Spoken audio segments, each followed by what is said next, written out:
네, 방금 읽은 이 말씀 가지고 구하면 들으심이라 라는 제목으로 오늘 말씀을 나누고자 합니다. 요한일서의 두 개의 본론과 두 개의 결론이 끝이 났습니다. 이제 요한일서는 부록과 같은 두 개의 에필로그를 말씀합니다. 요한일서 두 개의 에필로그의 구조는 간단합니다. 먼저 무엇을 안다라는 말씀을 합니다. 그리고 그것을 바탕으로 무엇을 하라라는 권면을 합니다. 첫 번째 에필로그 14, 15절 오늘 읽은 말씀은 안다라는 말씀입니다. 이어서 나오는 16절, 17절은 하라는 말씀입니다. 두 번째 에필로그 18절에서 20절은 안다라는 말씀입니다. 그리고 마지막 21절 한 절은 그것을 바탕으로 하라라는 권면의 말씀입니다. 이렇게 요한일서는 마지막에 부록과 같은 두 개의 권면을 말씀하고 있습니다. 오늘은 우리가 기도에 대해 말씀하는 첫 번째 에필로그, 그 중에서도 14절, 15절 말씀을 살펴보고자 합니다. 뜻대로 구하시면 들으시고 구하면 또한 얻은 줄을 아느니라. 우리가 평소 잘 아는 말씀입니다. 기도에 대해 큰 확신을 주는 말씀입니다. 여기 두 가지 확신이 있습니다. 뜻대로 기도하면 들으신다는 확신, 그리고 기도하면 이미 얻었다는 확신. 그래서 한마디로 이 말씀은 기도 응답에 대한 큰 확신을 말씀하고 있습니다. 아무래도 우리는 기도하면 기도 응답에 가장 관심이 많죠. 우리는 부족하고 필요한 것이 많은 사람이기 때문에 기도 응답에 많은 관심이 있습니다. 그런데 여러분, 기도 응답이 쉽습니까? 어렵습니까? 네, 어렵습니다. 네. 어려우니까 기도 응답에 대한 신앙 서적도 많고 가르침도 많고 기도 응답에 대한 설교도 많습니다. 어떤 분은 조지 뮬러의 5만 번의 기도 응답을 말합니다. 어떤 분은 야베스의 기도를 말합니다. 어떤 분은 솔로몬의 1천 번제를 말하고, 어떤 분은 긍정의 힘을 말하고, 어떤 분은 강권 기도를 말하고, 능력 기도를 말하고, 금식 기도를 말하고, 어떤 분은 심지어 하나님의 보좌를 움직이는 기도를 말합니다. 이 많은 기도의 종류는 기도 응답과 관련이 있습니다. 그런데 이와 같은 많은 기도의 많은 가르침 중에는 성경적인 것도 있고 그렇지 못한 것도 있습니다. 기도 응답은 왜 어려울까요? 네, 아주 간단한 대답이 있습니다.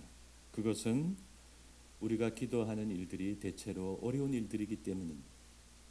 쉬운 일들은 우리가 기도하지 않죠. 예를 들어 우리가 볼펜을 잃어버리거나 손수건을 잃어버렸을 때 우리가 그 문제로 기도하지 않습니다. 없으면 하나 다시 사면 되고. 그래서 보통 우리가 기도하는 문제는 어려운 문제들입니다.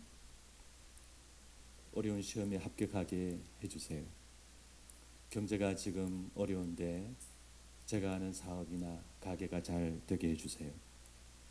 또 아무개랑 지금 사이가 안 좋은데 사이가 좋게 해주세요. 세상이 악하고 가치관이 혼란스러운데 우리 아이가 믿음 안에서 잘 자라게 해주세요. 제가 힘든 불치의 병을 앓고 있는데 이 병을 고쳐주세요. 우리는 이런 어려운 일들을 기도합니다. 그런데 우리가 살아가는데 일어나는 이런 어려운 일들이 기도 한 번으로 해결되기는 어렵습니다. 만약 그런 일들이 기도 한 번으로 쉽게 해결된다면 우리 교회는 사람들로 차고 넘칠 것입니다. 그러므로 우리의 기도 응답이 어려운 첫 번째 이유는 우리의 기도 제목이 어려운 일들이기 때문입니다.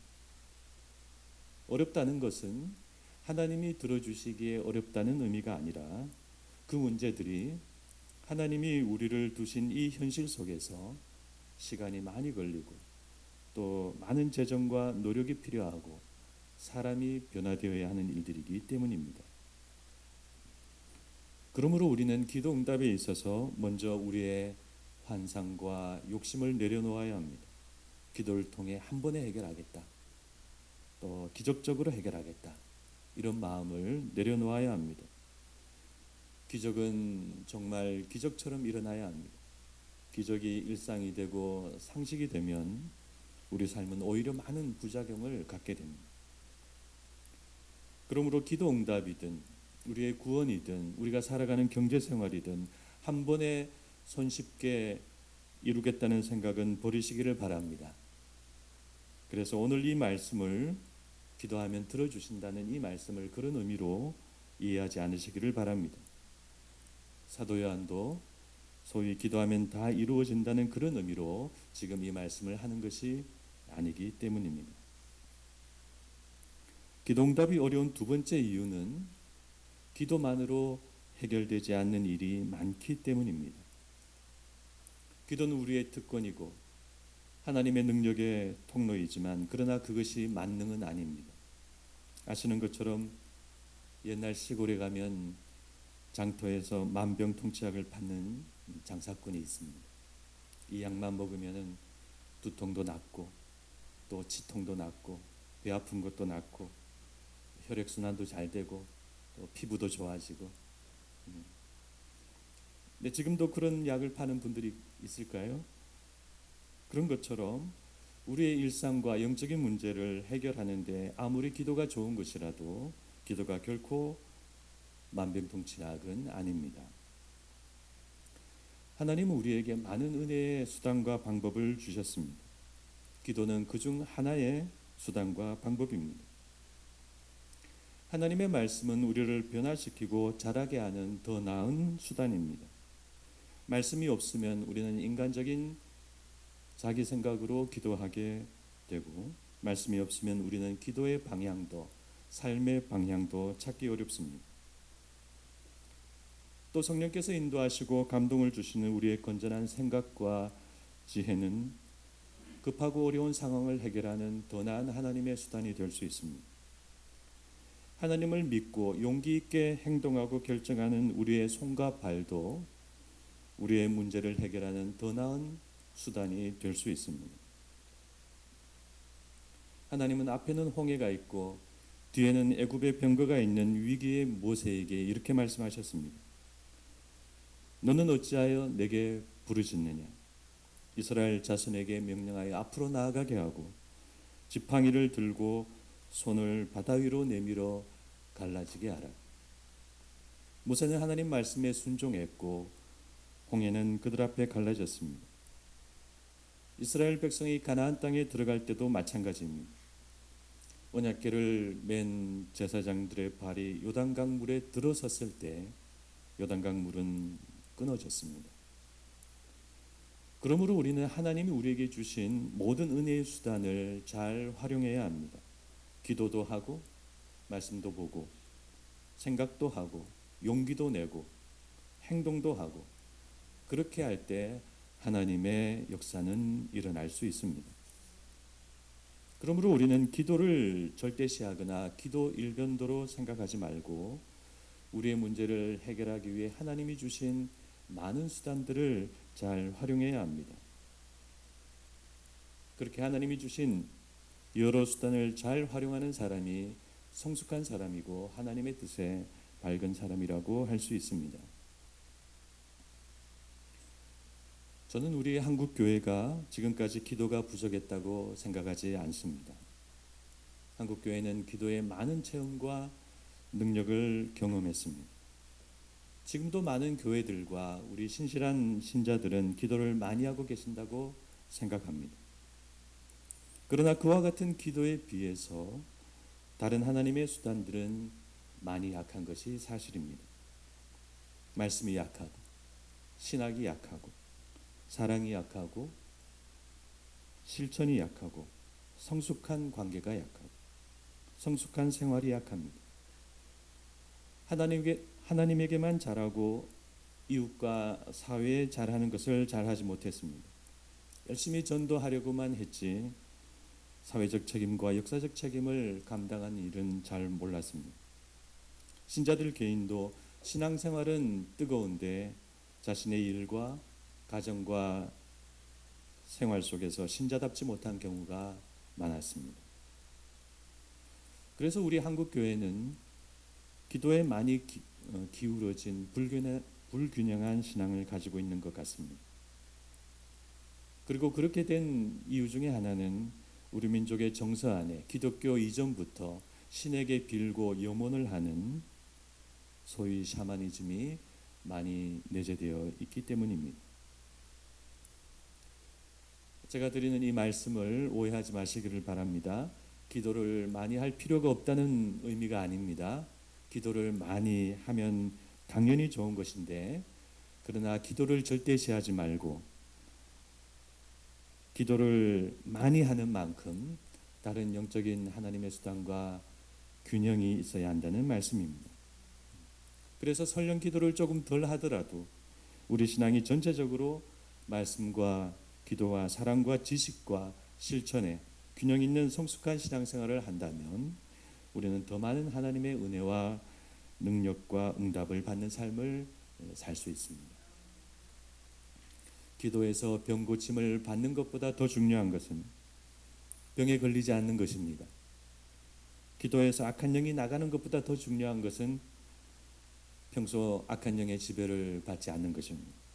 그러므로 우리는 어떤 문제나 어려움이 생겨서 기도를 하고 기도 응답을 받고 해결하는 것보다 그런 문제나 어려움이 많이 생기지 않는 건전하고 성숙한 생활을 하는 것을 더 중요시해야겠습니다. 이렇게 우리는 지금 기도 응답이라는 주제를 놓고 먼저 두 가지 내용을 살펴보았습니다. 첫째는 기도 응답에 우리의 욕심을 내려놓는 것입니다. 두 번째는 기도만을 하나님의 역사와 응답의 유일한 수단으로 생각하지 않는 것입니다. 그래서 우리는 이제 이 두 가지 내용만으로도 기도 응답에 있어서 불필요한 오해를 해소하고 이제 편안한 마음으로 오늘 말씀을 우리가 살펴볼 수 있습니다. 그러면 사도 요한은 기도 응답과 관련하여 우리에게 어떤 말씀을 하시는가? 아주 중요한 하나님의 기도 응답과 관련한 아주 중요한 하나님의 원리를 말씀합니다. 그분의 뜻대로 무엇을 구하면 들으신다는 것입니다. 이 말씀의 의미는 어렵지 않습니다. 기도 응답을 잘 하려면, 잘 받으려면 우리의 기도가 하나님의 뜻 안에 있어야 한다는 것입니다. 예를 들어서 내가 잘 살게 해주세요. 내가 하는 일이 잘 되게 해주세요. 라고 기도를 한다면 이것은 하나님께 드리는 올바른 기도일까요? 내가 잘 사는 것이나 내가 잘 되는 것이 하나님의 뜻일까요? 그렇지 않습니다. 하나님의 뜻은 단순히 내가 잘 살거나 내가 못 살거나 하는 데 있지 않습니다. 그래서 그렇게 기도하는 것은 좋은 기도가 아닙니다. 그러나 만약 내가 하나님 앞에서 잘 살아야 될 이유가 있고 내가 잘 되어야 할 이유가 있으면 그때는 그것이 하나님의 뜻이 될 수 있습니다. 야베스의 기도가 그런 기도입니다.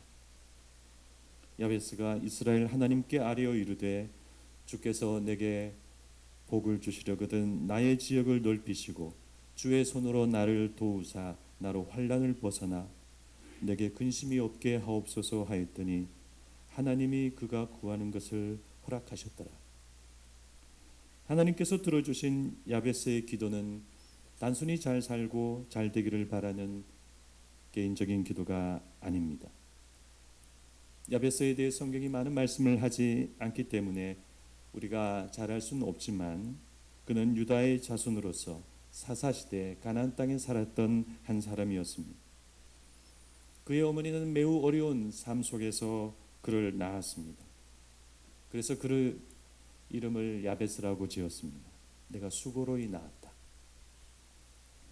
그리고 그는 어쩌면 겐족 속 이방인으로서 유다 자손에 편입된 사람일 가능성도 있습니다.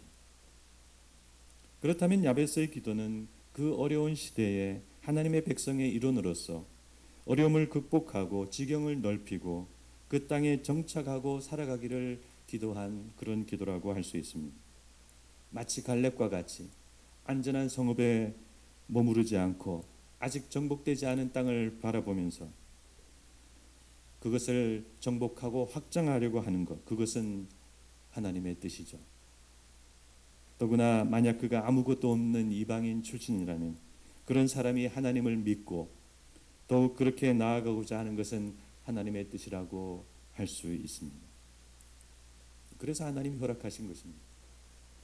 그러므로 우리는 야베스의 기도를 단순히 개인적인 축복과 영달을 바란 그런 기도라고 생각하지 않아야 합니다. 하나님의 뜻 안에서 자신의 뜻을 추구한 귀한 기도라고 보아야 합니다. 그래서 여러분들도 그렇게 하나님의 뜻 안에서 기도하시기를 바랍니다. 그러면 하나님은 기쁘게 응답하실 것입니다. 우리가 잘 아는 솔로몬은 기브온에서 하나님께 1,000번제를 드렸습니다. 그때 하나님께서 솔로몬의 꿈에 나타나 말씀하셨습니다. 내가 내게 무엇을 줄고 너는 구하라. 솔로몬은 하나님께 이렇게 말했습니다. 누가 주의 이 많은 백성을 재판할 수 있사오리이까? 듣는 마음을 종에게 주사 주의 백성을 재판하여 선악을 분별하게 하옵소서. 이제 막 왕이 된 솔로몬은 왕으로서 올바른 재판을 하기 위해 선악을 분별할 수 있는 지혜로운 총명한 마음을 기도했습니다. 하나님은 솔로몬의 그 기도가 얼마나 흡족하셨든지 구하지 않은 부귀와 영광도 같이 주시겠다고 말씀하셨습니다. 그러므로 우리는 여기서 하나님이 원하시는 기도가 무엇인지 알 수 있습니다.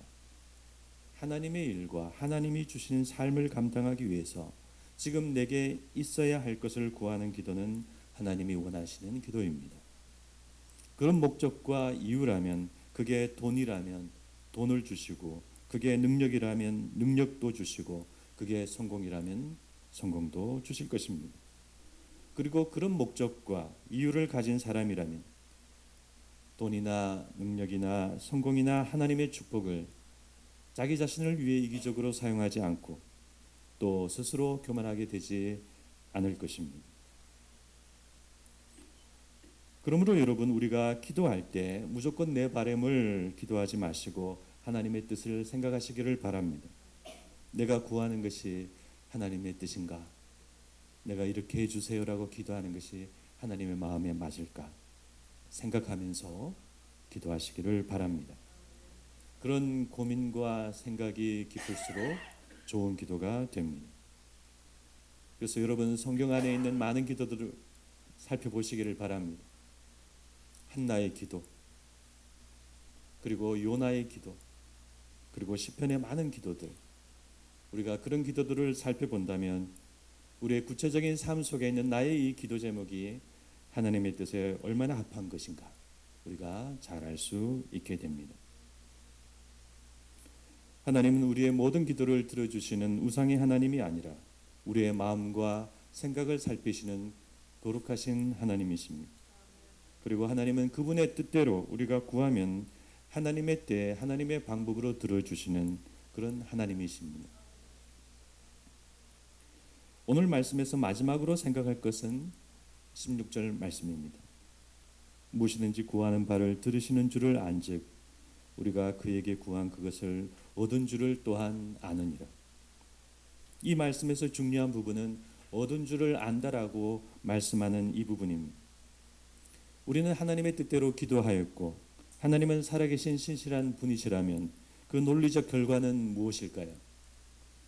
그 시기와 방법은 하나님의 주권에 속한 것이지만 반드시 그 기도는 응답된다는 사실입니다. 그래서 우리가 누군가의 구원과 영적인 변화를 위해 기도를 하면 그 기도는 반드시 응답이 됩니다. 물론 그 기도가 응답된다는 의미는 반드시 그 사람이 구원을 받게 된다는 의미는 아닙니다. 우리의 기도는 순수하고 하나님은 신실하시지만 만약 그 사람이 하나님을 끝내 거절하고 하나님의 은혜를 저버린다면 그 사람은 구원을 받지 못합니다. 그러나 우리의 기도는 응답된 것입니다. 비록 우리가 바라는 대로 되지는 못했지만은 하나님은 그 사람에게 은혜를 베푸시고, 그리고 하나님은 그 사람의 최종적인 선택과 결정대로 처리하신 것입니다. 그러므로 우리는 기도응답에 대해 확신을 가져야 합니다. 우리가 하나님께 드리는 올바른 기도를 드렸다면 그 모든 것은 하나도 땅에 떨어지지 않습니다. 대체로 우리는 기도응답에 대한 확신이 없기 때문에 기도를 잘하지 않습니다. 기도해도 소용없지, 그런 마음이 많이 드니까 우리가 기도 생활에 약한 것입니다. 저희 집에 우주가 어릴 때 제가 우주에게 기도를 해보라고 말을 했습니다. 기도를 하면 하나님이 들어주셔. 우주야, 너 기도를 해라. 그런데 우주가 저한테 이렇게 말했습니다. 기도해도 안 들어주시던데요. 그래서 이제 기도 안 해요. 그래서 뭘 기도했냐고 물어보니까 뭐 게임 많이 하는 거, 뭐 학교 안 가는 거, 뭐 그런 걸 기도했다고 하더라고요. 그렇게 말하는 우주에게 제가 오늘 설교 같은 긴 말을 할 수가 없었습니다.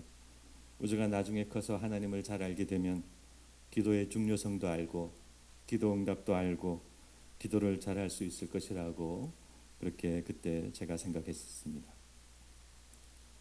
그러므로 여러분, 기도 응답에 대해 확신을 가지시기를 바랍니다. 하나님 안에서 드리는 모든 합당한 올바른 기도는 다 응답됩니다. 다만 그 시기와 방법은 우리 생각과 다를 수 있습니다. 그러나 모든 참된 기도는 하나님께서 들어주십니다. 그래서 이런 내용을 잘 아는 우리 사도들과 하나님의 사람들의 특징은 다 그 기도들이 하나님과 굉장히 친밀하고 또 하나님의 응답을 확신한다는 점입니다. 사도 바울은 이렇게 말씀했습니다. 아무것도 염려하지 말고 다만 모든 일에 기도와 간구로 너희 구할 것을 감사함으로 하나님께 아뢰라. 그리하면 모든 지각에 뛰어난 하나님의 평강이 너희 마음과 생각을 지키실 것이라. 야고보 사도도 이렇게 말씀합니다. 오직 믿음으로 구하고 조금도 의심하지 말라.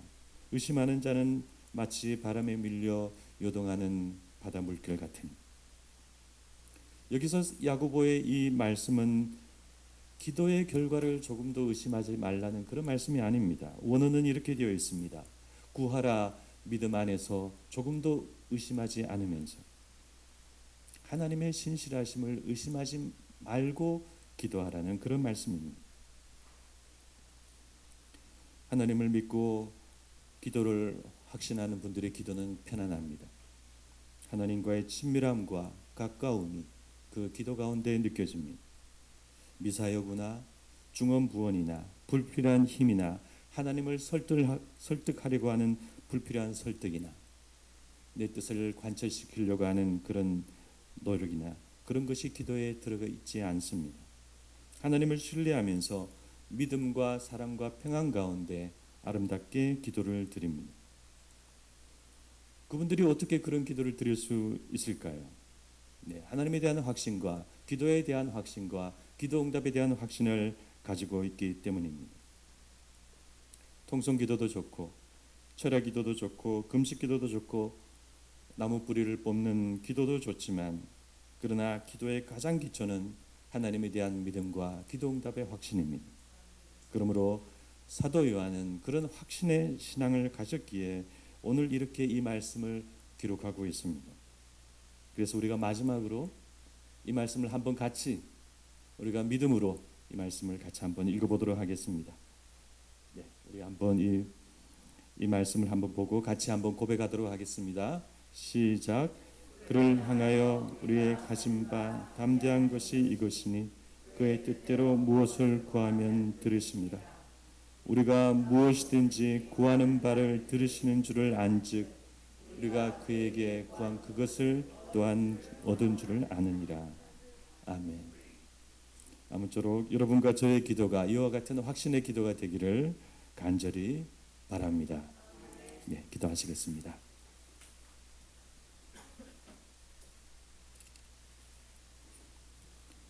사랑이 많으신 하나님 아버지, 오늘 저희가 기도에 대한 요한일서의 말씀을 살펴보았습니다. 하나님, 저희들 기도가 많이 부족한 사람들입니다. 어린아이와 같이 기도할 줄 모르고 어떻게 기도를 해야 되는지 잘 모를 때도 많습니다. 특별히 기도 응답에 대한 확신이 없이 기도할 때가 많습니다. 하나님, 저희들에게 지혜를 주시고 하나님의 말씀을 잘 알게 하셔서 하나님의 뜻대로 기도하는 저희들의 기도가 되게 하여 주시옵소서. 그리고 뜻대로 기도하였으면 하나님의 선하신 응답에 대한 확신을 가지게 하여 주시옵소서. 비록 나의 방법과 나의 뜻대로 되지 않는다 하더라도 하나님은 반드시 응답하시고 그 기도를 들어주신다는 확신이 저희들 안에, 저희들의 기도 안에 있게 하여 주셔서 저희들이 늘 믿고 기도하는 기도와 믿음의 사람이 될 수 있도록 인도하여 주시옵소서. 우리 드루핀 믿음장교의 모든 성도님들이 이런 기도의 확신의 사람들이 다 될 수 있도록 인도하여 주시옵소서. 지금은 우리 주 예수 그리스도의 크신 은혜와 하나님 아버지의 무한하신 사랑과 성령님의 감화 감동 교통하심이 기도의 확신을 가지기를 원하는 여기 있는 모든 분들 머리 위에 지금부터 영원토록 함께 있을지어다. 아멘.